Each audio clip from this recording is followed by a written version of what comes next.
He said to me, "Oh, have a good day, be lucky," and that made me stop in my tracks.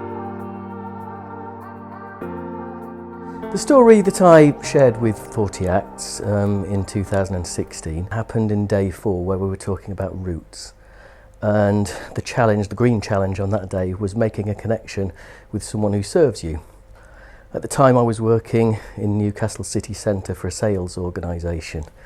And every day that I got off the train, I used to walk past a chap that was selling the big issue, as everyone did who comes out the train station. It's a quick right turn as you come out the station. And I guess I had noticed every day that people would automatically speed up and just to try and get past him without having to have an awkward conversation about why they didn't want to buy the big issue. But because I had been involved in the 40 Acts, I actually slowed down a little bit. And just as I was still carried on walking on that day, but the guy who's selling the big issue said to me, "Oh, have a good day, be lucky."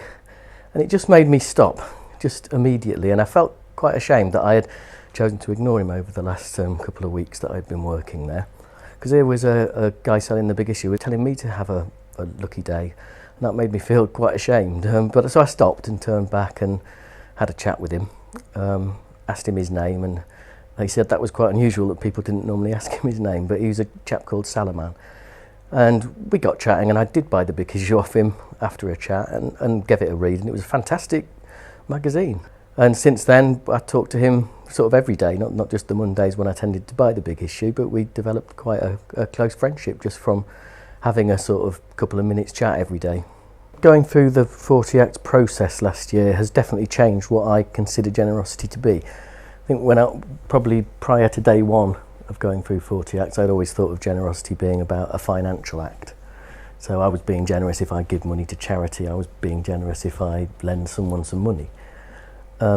But I think it opened my eyes to the fact that generosity doesn't have to be money-based. If you give someone some time, you can make a positive impact. We're all on journeys, and we get so many opportunities each day to make a difference to the journey that someone's on. And really we should take every chance we can to try and make those interactions positive.